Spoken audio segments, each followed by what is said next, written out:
प्लेटो लिखते हैं, तुमसे यह किसने कह दिया कि ईश्वर न्याय जैसा कुछ नहीं होता? तुमने कैसे मान लिया कि ईश्वर तुम्हारे या किसी के भी प्रति अन्यायी हैं या तुम्हारी अनदेखी करते हैं?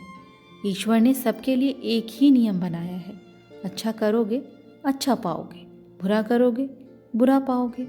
इस जन्म में अगर तुमने अच्छे कर्म किए तो अगला जन्म भी अच्छा ही मिलेगा, लेकिन अगर अभी बबूल बो रहे हो तो अगले जन्म में आम की उम्मीद मत करना।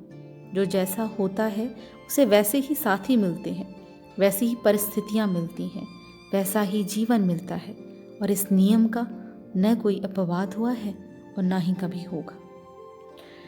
कभी कभी जीवन की सर्वाधिक महत्वपूर्ण घटनाएं सर्वाधिक अप्रत्याशित भी होती हैं।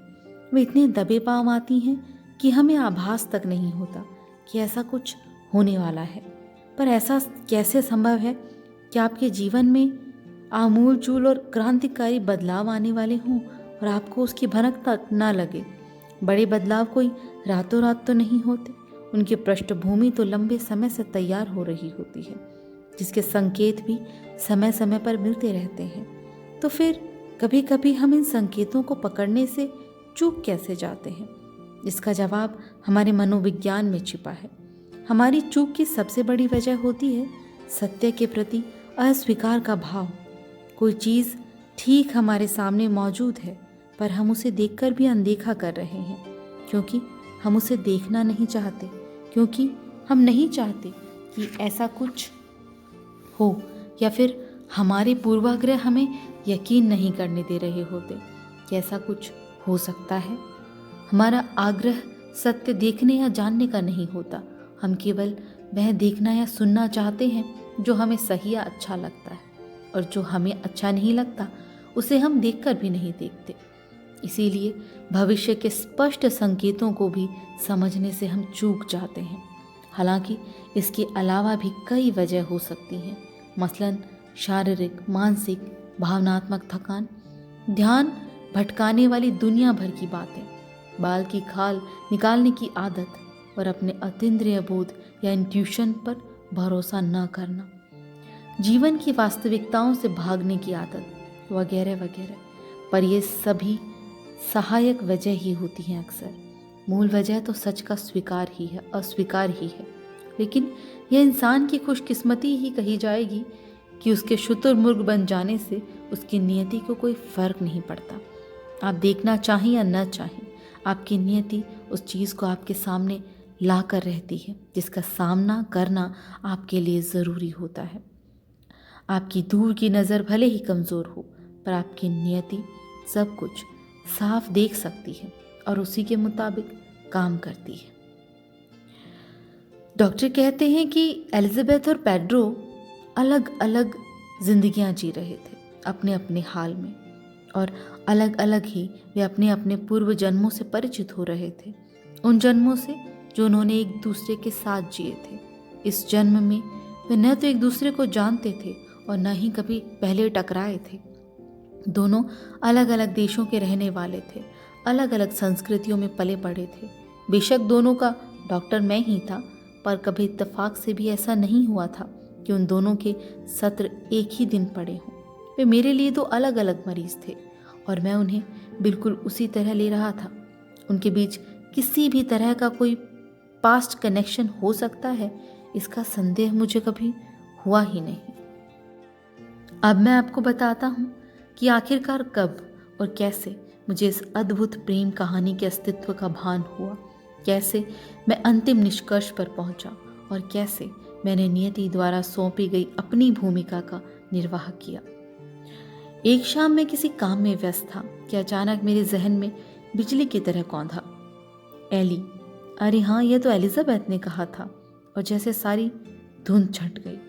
असल में उस शाम से एक दिन पहले ही मेरा पेड्रो के साथ एक सत्र हुआ था, जिसमें उन्होंने एक पूर्व जन्म की अन्य स्मृतियों को तो भली भांति याद किया था, पर उन्हें यह याद नहीं आ सका कि उस जन्म में उनका नाम क्या था। एली वाला यह मसला उसी सत्र से मेरे दिमाग को मथ रहा था, जिसका समाधान अंततः अगली शाम को जाकर मिला। पेड्रो के साथ वह सत्र सही मायनों में इस पूरी कहानी का निर्णायक मोड़ साबित हुआ। उस सत्र के दौरान पेड्रो की अंतःप्रज्ञा उन्हें एक ऐसे प्राचीन जीवन काल में ले गई थी जिसे वे पहले भी एक बार याद कर चुके थे, एक शुरुआती सत्र में। मतलब यह है कि इस पूर्व जन्म में उन्होंने दोबारा प्रवेश किया था। यह वही जन्म था जिसमें वे रोमन सैनिकों के द्वारा पथरीली और धूल भरी सड़कों पर घसीटे जाने और फिर सर पर चोट लगने की वजह से मरणासन्न अवस्था में आ गए थे। फिर जब सिपाही उन्हें बेकार समझकर चले गए थे तो उनकी छोटी सी बेटी भागकर उनका लहूलुहान सर अपनी गोद में रखकर डुलाने लगी थी, विलाप करने लगी थी। उसकी गोद में सर रखे रखे ही उन्होंने दम तोड़ दिया था, पर मरने से पहले उन्होंने अपनी उस बेटी को हौले से कहते हुए सुना, बाबा, मैं आपसे बहुत प्यार करती और हमेशा करती रहूंगी। पेड्रो भी अपनी इस बेटी से बेहद प्यार करते थे। यह वही जन्म था, पर शायद पिछली बार कुछ रह गया था इस जन्म से सीखने को या गौर करने को। इसीलिए उनकी अंतःप्रज्ञा फिर एक बार उन्हें इसी जन्म में खींच कर ले आई। बहरहाल एक बार फिर वे खुद को अपनी उस बेटी की गोद में दम तोड़ते हुए देख रहे थे जिससे वे बेहद मोहब्बत करते थे और जिसे छोड़कर जाना उन्हें बिल्कुल भी गवारा नहीं हो रहा था। इस बार मैंने उन बाप बेटी की बीच की गहरी आत्मीयता को और भी गौर से देखा। मुझे लगा कि संभवतः वे जन्म जन्मांतर के साथी थे। अतः इस बार मैंने पेड्रो को सुझाव दिया कि वे अपनी बेटी की आंखों में गहराई से झांकें और यह जानने का प्रयास करें कि क्या वे उससे पहचानते हैं, क्या वर्तमान जन्म में वो मौजूद है। नहीं, मैं नहीं जानता, पेड्रो ने दुखी होकर कहा।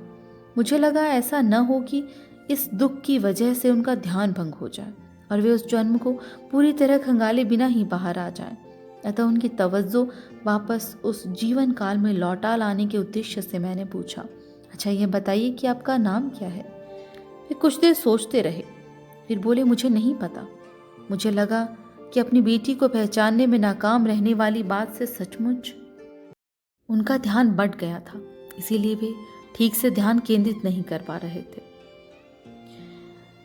इस बार जब डॉक्टर ने फिर से पूछा, अपना नाम याद करिए। मुझे नहीं पता क्या नाम है, कुछ भी नहीं आ रहा मेरे जहन में। डॉक्टर ने कहा, न जाने क्यों अचानक से मेरे मुंह से निकला एली। एली नाम है आपका? सम्मोहन में डूबे पेड्रो ने हैरान होते हुए पूछा, आपको कैसे पता चला? हाँ, यही तो मेरा नाम है। कुछ लोग मुझे एलीहू कहते हैं तो कुछ एली, पर आपको कैसे पता? क्या आप भी वहां थे? डॉक्टर ने कहा, पता नहीं, अपने आप ही मेरे दिमाग में आया। मैं खुद आश्चर्यचकित था कि आखिर ये क्या हुआ। मैं खुद भी यह जानना चाहता था कि आखिर ये एली नाम मेरे दिमाग में आया तो आया कहाँ से। ये बिजली जैसी जो चमकी थी मेरे जहन में, वो क्या थी? लोगों को होने वाली इंट्यूशन के विषय में मैं जानता था और मुझे भी अतीन्द्रिय अंतःप्रेरणाओं का अनुभव होता रहता है, पर अभी जो हुआ था वह मुझे इंट्यूशन का मामला कम और किसी भूली हुई चीज़ का याद आना ज़्यादा मालूम हो रहा था। मुझे यह स्पष्ट एहसास हो रहा था कि यह नाम मैंने पहली बार नहीं सुना है, बल्कि यह मेरे जहन में पहले भी था, जो अभी अभी खुद ब खुद रिकॉल हुआ था। मेरी अंतःप्रज्ञा ने मुझे अपनी स्मृति में कहीं दर्ज उस नाम तक पहुंचाया था, पर कैसे और कब दर्ज हुआ यह नाम मेरी स्मृति में लाख कोशिशों के बावजूद मैं याद नहीं कर पा रहा था। अनुभव की बात है कि जब हम किसी बात को याद करने के लिए ज़रूरत से ज़्यादा जोर डालते हैं दिमाग पर, तो वो बिल्कुल याद नहीं आती। लेकिन अगर हम उसे याद करना छोड़कर किसी और काम में लग जाएं, तो फिर कुछ समय बाद अचानक ही वह हमें याद आने लग जाती है। और यह बात सिर्फ याद करने के मामले में ही नहीं है। यदि आप किसी मुश्किल समस्या का समाधान ढूंढ रहे हों, तब भी ऐसा ही होता है। इसलिए मैं अपने अनुभव की बात मानते हुए अपने दिमाग को अन्य कामों में लगाए रखने का प्रयास करने लगा, और लीजिए, मेरा अनुभव सही साबित हुआ। अगले दिन देर शाम जब मैं कुछ काम कर रहा था, अचानक अपने आप मेरे दिमाग में गूंजा, एली। अरे हाँ, ये तो एलिजाबेथ ने कहा था। ये 2 महीने पहले की बात थी, जब उन्होंने 2000 साल पहले के फिलिस्तीन में जिए गए एक प्राचीन जीवन काल को याद किया था। वह जीवन जिसमें वे एक कुम्हार की बेटी बनी थी, जिसे रोमन सैनिकों ने अपने मनोरंजन के लिए घसीटा था, जिसके चलते वह मर गया था। और एलिन और एलिजाबेथ ने अपने बाबा की आंखों में झांकते हुए कहा था, बाबा, मैं आपसे बहुत प्यार करती हूँ और हमेशा करती रहूँगी। इस रहस्य का उद्घाटन होते ही मेरा दिमाग मानो बिजली की गति से काम करने लगा और सभी कड़ियाँ जुड़ती चली गई। मुझे समझ आ गया कि एलिजाबेथ और पेड्रो दोनों ने ही इस एक जन्म को याद किया था। अलग अलग याद किए जाने के बावजूद दोनों के वर्णन में एक समानता थी। 2000 साल पहले के फिलिस्तीन की हालत, वहाँ की भौगोलिक, सामाजिक, धार्मिक, राजनीतिक परिस्थितियाँ, सब कुछ एक जैसा था। पहली बार ऐसा हो रहा था कि दो लोग अलग अलग आए थे मेरे पास। मैंने उनको अलग अलग रिग्रेस किया और तब भी यह पता चल रहा था कि वे पहले भी साथ रह चुके थे। एलिजाबेथ और पेड्रो 2000 सालों की लंबी दूरी लांघकर एक बार फिर साथ जन्मे थे। उस फिलिस्तीन वाले जन्म के बाद वे फिर एक बार एक ही जीवन काल में मौजूद थे, पर इस जन्म में अब तक उनकी मुलाकात भी नहीं हुई थी। वे एक ही ऑफिस में एक ही थेरेपिस्ट के पास आ रहे थे, कितने दिनों से एक ही कुर्सी पर बैठकर अपने अतीत को भ्रमण कर रहे थे और दोनों ने एक ही पूर्व जन्म को याद किया था। उस जन्म की स्मृतियों में एक दूसरे को न केवल देखा था, बल्कि अपने प्रति एक दूसरे के प्रेम की को बड़ी शिद्दत से महसूस किया था। पर तब भी वे एक दूसरे के लिए पूरी तरह अजनबी थे। निश्चित रूप से यह मेरे करियर का सबसे अनोखा मामला था। जब मैं इस रहस्य उद्घाटन की उत्तेजना से थोड़ा उबरा तो मेरे जहन में एक नया सवाल आया। ज़रूरी तो नहीं कि एलिजाबेथ और पेड्रो केवल उस फिलिस्तीन वाले जन्म में ही साथ हों। दोनों ने बहुत सारे पूर्व जन्मों को याद किया था। तो क्या ऐसा नहीं हो सकता कि और भी कई ऐसे जन्म हों जो उन्होंने साथ जिए हों? बिल्कुल हो सकता है, क्योंकि मैं दोनों को अलग अलग रिग्रेस कर रहा था। इसलिए संभव था कि दोनों के वर्णनों में मौजूद समानता पर मेरा ध्यान नहीं गया। उस फिलिस्तीन वाले जन्म की समानता भी तो मुझे अभी अभी पता चली थी। यह ख्याल आते ही मैं तत्काल उत्सुक हो उठा, एलिजाबेथ और पेड्रो के बीच किसी और पूर्व संबंध के बारे में जानने को। पर चूंकि इस समय मैं घर में था, तो उन दोनों के द्वारा याद की गई बातों का सारा ब्यौरा मेरे दफ्तर में था। मैंने अपने याददाश्त के आधार पर जानने की कोशिश की, क्या फिलिस्तीन वाले जन्म के अलावा भी किसी जन्म में वे साथ थे?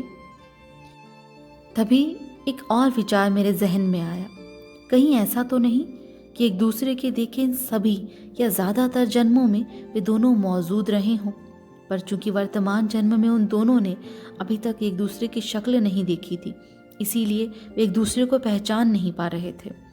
यह संभावना इसलिए भी प्रबल थी क्योंकि उन दोनों ने ही अपने तकरीबन हर पिछले जन्म में एक ऐसा विशिष्ट व्यक्ति ज़रूर देखा था जिसे वे अटूट प्रेम करते थे, पर जिससे उन्हें बिछड़ना पड़ा, और वह बिछोह उन्हें बहुत भारी पड़ा।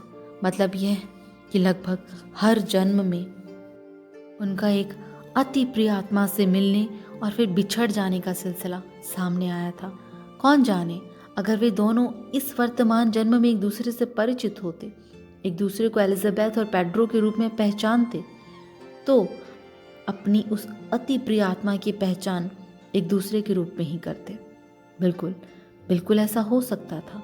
उस फिलिस्तीन वाले जन्म में उन दोनों के बीच जो गहरा लगाव महसूस किया था मैंने, वह इस बात को बयां कर रहा था कि ये दोनों जन्म जन्मांतर के साथ ही थे, पर जन्म में भी अभी तक एक दूसरे से अपरिचित होने के कारण ही रिकॉल के दौरान एक दूसरे की पहचान नहीं कर पाए। इस ख्याल के आते ही मेरी याददाश्त अचानक से तेज हो गई, मानो मुझे एलिजाबेथ के द्वारा याद किया गया वह जन्म याद आया जो दूर दूर तक फैले घास के मैदानों में एक घुमंतू चरवाहा जनजाति के लोगों के बीच जिया गया था, और जिसमें पश्चिमी चीन की ओर से आए हुए आक्रांताओं ने उनके पति और गांव के अन्य युवाओं की अनुपस्थिति में पूरे गांव को तबाह करके उनको और उनकी कई सुंदर युवतियों को अपने साथ ले गए थे। फिर मुझे याद आया पेड्रो के द्वारा किया गया मंगोलिया के मैदानों में रहने वाली एक घुमंतू चरवाहा जनजाति के सरदार के बेटे का जन्म। वे और उनके साथ ही शिकार पर गए थे और जब लौट कर आए तो देखा कि उनका पूरा गांव तबाह हो चुका था, जिसमें एलिजाबेथ की सास, जो कि वर्तमान में उनकी माँ है, रही थी। पेड्रो को तो पता था यह पूर्व की ओर से आए कायरों का काम था। पेड्रो को लगा था कि उस तबाही में बाकी परिजनों के साथ उनकी पत्नी भी मारी जा चुकी थी। दरअसल उनके रिकॉल में केवल उस तबाही का भयानक मंजर भी उभरा था, उसके बाद कुछ नहीं। उसके बाद की कहानी तो एलिजाबेथ के रिकॉल में थी, जिसके मुताबिक वे मरी ही नहीं थी, बल्कि आक्रांताओं के सरदारों द्वारा बंधक बना ली गई थी। वे दोबारा कभी अपने मंगोलियाई पति से मिल नहीं पाई, दोबारा उनसे नहीं मिल पाई, और अपनी जिंदगी की सबसे बड़ी दौलत जो उन्हें मालूम होती थी। पर प्रेम कब मरा है?